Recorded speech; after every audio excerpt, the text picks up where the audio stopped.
Ladies and gentlemen, I'm delighted to have the opportunity to be with you in the Convention Centre this morning to make these few remarks at the 5th Digital Ireland Forum.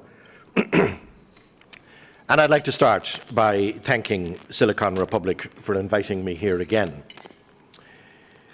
The Government is committed to ensuring better connectivity, better public services, more citizen and community engagement, and creating a business environment that supports digital entrepreneurship. When I last addressed this forum in March 2012, we were then concluding the work of the Next Generation Broadband Task Force. A year is indeed a long time in the digital sector. This past year has been marked by several developments that are changing the game for digital in Ireland. In August, we published the National Broadband Plan, which set targets for fast connections nationwide, committed government investment, total investment of $350 million in the less densely populated areas of the country, half of which will have to at least be committed by government. And I again commend the lead companies that participated with us in that exercise and who work closely with us in the production of the plan. In October, we switched off analogue TV services, allowing much-needed spectrum to be freed up to provide advanced mobile telecommunications. In December, Comreg concluded an $855 million auction to make that spectrum and other available to wireless operators. In January of this year, Comreg issued its decision on the regulation of next-generation access, paving the way for new services to be rolled out. New infrastructure and services are flowing fast from these initiatives, and we are at a pivotal moment in the rollout of high-speed broadband for Irish citizens and businesses. UPC, for example, has invested heavily in upgrading its cable network.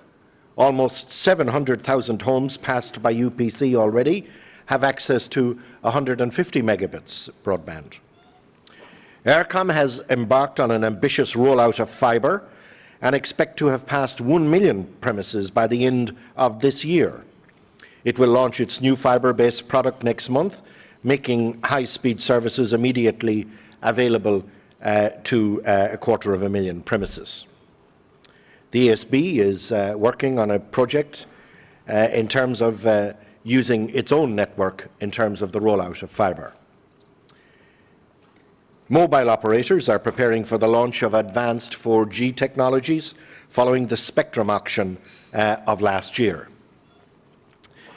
New connectivity to the UK has come on stream, with investments by the private and commercial semi-state sectors.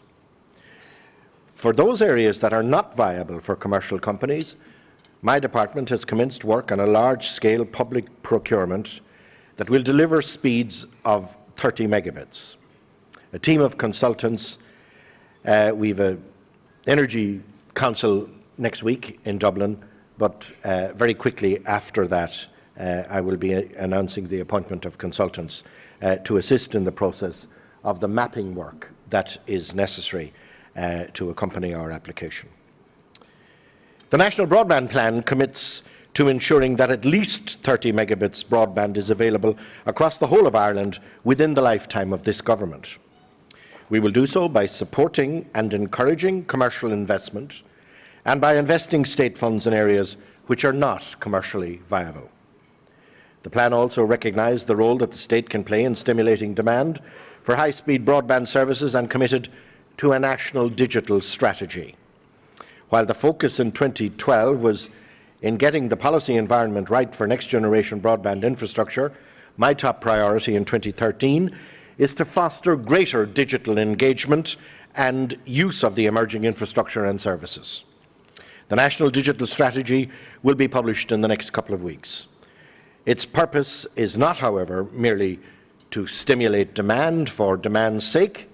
Our focus will be to empower citizens by assisting them in realising the benefits of internet engagement, support traditional enterprises to realise the full opportunities of online transactions and trade, realise the full benefits of digital in the classroom as we complete the rollout of 100 megabits to all second-level schools in Ireland, approximately two-thirds. We're two-thirds of the way through that programme.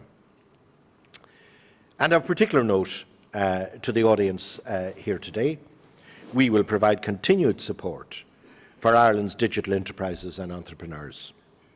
Of course, this is only a fragment of what is possible for a truly digitally enabled society, and the National Digital Strategy is only a first step in addressing some of our key challenges. Last December, I appointed David Putnam as our first national digital champion. David, another former guest at this forum, as many of you will remember, is passionate about the possibilities of digital, particularly in the education sector.